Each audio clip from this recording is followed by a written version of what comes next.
And now to an update out of Los Angeles. Lawyers for the driver who hit a group of sheriff's cadets still say the crash was not intentional. 25 cadets were hit, 5 suffered critical injuries. 3 of them remain in critical condition as of our last update. Lawyers for 22-year-old Nicholas Gutierrez say he fell asleep at the wheel while on his way to work. They say he passed the sobriety test and no drugs were in his system. But the sheriff told NewsNation, investigators believe Gutierrez intentionally struck those recruits. So now we're going to bring in legal analyst Nichole Berlie. Rachel, thank you so much for being with us. The suspect is saying he fell asleep. How difficult will this be to prove in court? Well, I think he is not charged at the moment. So the charges at this moment have been dismissed. And if he is charged again, then the prosecutors will have to show what he was doing was intentional, which will mean that he was either awake or heavily under the influence.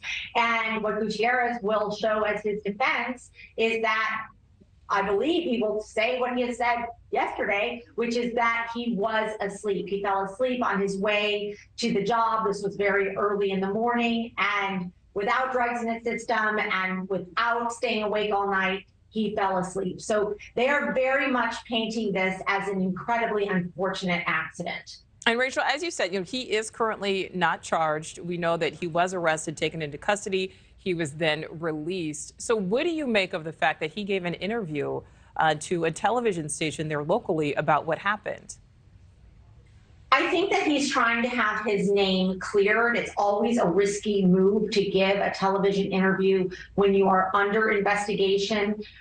So with his lawyer sitting there, he gave this interview to tell his side of the story, and I think is seeing this play out in the news, in the media. Hitting that many cadets is catastrophic, and I believe that he's suffering a lot of backlash.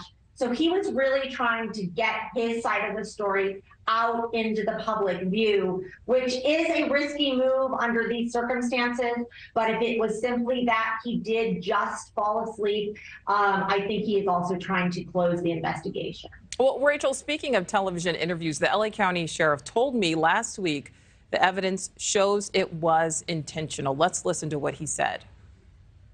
They went through an exhaustive interview process with everyone involved, with the video surveillance, statements from the recruits, the physical evidence they had, and what they got from the suspect himself. And they were able to form the opinion that this was a deliberate act. All right, so why is Gutierrez not back in custody? Is all that evidence falling through? Did the sheriff maybe speak too soon?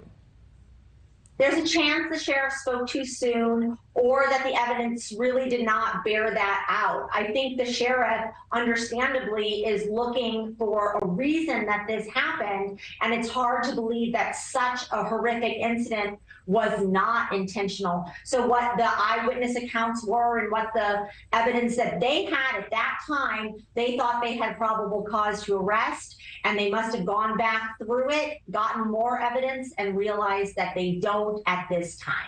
All right, Nichole Berlie, thank you for your time. Thank you for watching. Go to newsnationnow.com to find NewsNation on your television provider. And don't forget to click the red subscribe button below to get more of NewsNation's fact-driven, unbiased coverage.